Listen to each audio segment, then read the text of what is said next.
अस्सलाम वालेकुम। खाकसार को आर्जियली कहते हैं। वक्त का नया आगाज़ है, नई नस्लें और फसलें दोनों ही आबाद हैं। आपने दास्तान अवध के कुछ किस्से ज़रूर ही सुने होंगे, जिस पर वक्त की गोद में कई ऐसे नामचीन हुक्मरान गुजरे जिन्होंने लखनऊ की सरजमी को अपने रंग में रंगने की कोशिश की। ऐसा ही एक ज़माना नवाबों के नवाबी का भी गुजरा है, जिसमें बादशाह और बेगम दोनों के खूब चर्चे लखनऊ की आवाम की ज़ुबान पर आज भी खूब चटकते और बजते हैं। चलिए आज आपको लखनऊ के उन्हीं दास्तानों के बीच लिए चलते हैं, जिसे सुनकर आपको वो गुजरा दौर ज़रूर याद आ जाएगा, जब लखनऊ में नवाबों के नवाबी के आखिरत के दिन आ गए और बादशाह सलामत के सर से तख्तो ताज लेकर ब्रिटिश कंपनी ने अपने सर सजाने के काम को सरंजाम देना शुरू कर दिया। इस दास्ता का जिक्र योगेश परवीन ने अपनी किताब में बखूबी किया है।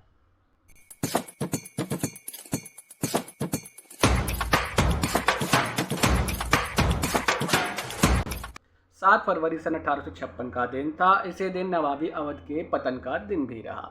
इसी दिन नवाब वाजिद अली शाह के सर से ताज उतार लेने का काम जनरल जेम्स आउटरम के गोरे हाथों ने किया था। इस समय लंदन में महारानी विक्टोरिया के हुकूमत के दिन थे और भारत में कंपनी सरकार ब्रिटानिया की शतरंज थी। लखनऊ का शाही घराना अब लखनऊ के दामन को छोड़कर अब गार्डने रिच यानी कलकत्ता जा पहुंचा। जो लोग कभी गोमती के किनारे सुनहरा बुर्ज में रहा करते थे, अब वह हुबली के किनारे मटिया बुर्ज में अपने बेगम और बेगमे कीसवर के साथ दिन काट रहे थे। लेकिन उनकी मां मलिका जनाब आलिया और मलिका कीसवर साहिबा को किसी भी तरह से सब्र नहीं हो रहा था। वो अपने बेटे को इस हाल में देखकर बड़ी ही बेचैन और परेशान रहा करती थी। वह अपने बेटे के हक को दिलवाने के लिए हर पल बेचैन रहती थी। उन्होंने सोचा कि अवध पर डाका डालने वाली कंपनी सरकार की शिकायत मलिका विक्टोरिया से की जानी चाहिए। आखिर बरतानिया की हाकिम एक महिला है और साहिबे औलाद भी, इसलिए वे अगर अपने बेटे की जागीर के लिए फरियाद करेंगी तो उनका दिल ज़रूर पिघल जाएगा, क्योंकि माँ का दिल माँ की ममता के तकाजे को ज़रूर समझेगा। इस वक्त वाजिद अली साहब बहुत बीमार थे। मलिका कीसवर मेंबरान पार्लियामेंट में मुकदमा दर्ज करने के लिए तैयार हो गई। जिन दिनों मलिका कीसवर लंदन जाने की तैयारियां कर रही थीं, उन्हीं दिनों उनकी अपनी बहू बेगम से खटपट चल रही थी और उनमें लंबे समय से बोलचाल बंद थी, जिसका खामियाजा ये हुआ कि बहू बेगम खास महल आलम आरा ने अपने बेटे को अपने दादी मलिका कीसवर के साथ लंदन जाने की इजाज़त नहीं दी, लेकिन बादशाह ने हुक्म देकर वली अहद हामिद अली को जाने के लिए तैयार किया। साथ ही बादशाह सलामत ने यह फैसला भी किया कि माता कीसवर के साथ कौन जाएगा और कौन नहीं जाएगा। मलिका के साथ मिर्ज़ा सिकंदर हसमत, जरनैल साहब, मिर्ज़ा जवाद अली, वली अहद हामिद अली, मौलवी मसऊद्दीन और बहरूनिसा समेत 140 लोगों का काफिला तैयार किया गया। इनमें मलिका के दोनों पोतों को छोड़कर बाकी सबके लिए तनख्वाह बांध दी गई। सरकारी वकील को 700 रुपये माहवार, मुंशी मीर मोहम्मद सफ़ीर को 300 रुपये माहवार और नमाज पढ़ाने के लिए हाजी अली मोहम्मद को 200 रुपये माहवार पर रखा गया था। इस ऐतिहासिक सफ़र का इंतज़ाम मिस्टर ब्रेडन ने किया था, जिसके लिए उन्हें जलीसुद्दौला के खिताब से नवाजा गया था। इसके लिए सबसे महंगा हमसफ़र जलीसुद्दौला को 10 लाख रुपए सफ़र खर्च पर तैयार किया गया था। साथ ही वली अहद के मुसाहिब होने का हक भी उन्हें दिया गया था। इस सफ़र के सबसे महंगे इंसान जलीसुद्दौला ही रहे।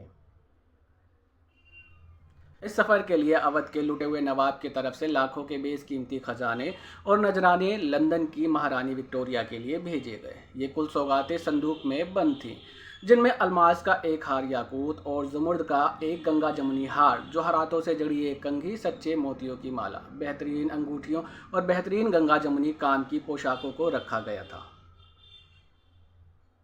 ये लुटे हुए नवाब वाजिद अली शाह का मालो दौलत का आलम था। इसके अलावा 30,000 रुपये चांदी की थाल में सोने के सिक्के के रूप में रखा गया। और कलकत्ते में इस सफ़र की ज़बरदस्त योजना तैयार की गई, जिसकी खबर अंग्रेज़ गवर्नर जनरल को कानो कान खबर भी ना हो। ऐसी योजना तैयार की गई क्योंकि उन्हें यह डर था कि अगर उसे इसकी ज़रा से भी भनक पड़ी तो वह यात्रा में खलल ज़रूर पैदा करेगा। इस गर्ज के चलते मलिका कीसवर ने रात 12 बजे का समय मुकर्रर किया सफ़र की शुरुआत के लिए। 16 जून सन 1856 की सुबह जब यह काफिला समुद्र की सतह पर रवाना हो चुका था, तब गवर्नर जनरल को इस जानकारी से इत्तला करवाया गया, जिसके चलते वह बड़ा नाराज़ हुआ। रियान नामक जहाज़ पर यह काफिला हिंदुस्तान से चला, जिसे ये लोग बंगाला कहकर पुकारते थे, क्योंकि यह बंगाल की खाड़ी को चीरता हुआ अपनी मंजिल पर पानी की लहरों के साथ कदम ताल करते हुए बड़े ही सानों के साथ गुजर रहा था।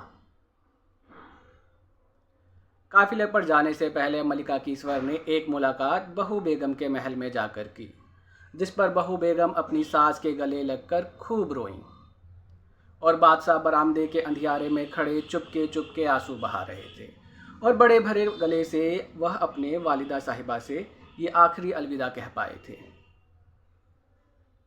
आप सुन रहे थे दास्तान अवध। अगली वीडियो में आगे का हिस्सा यहीं मेरे साथ। तब तक के लिए खुदा हाफिज। खाकसार को RJ अली कहते हैं।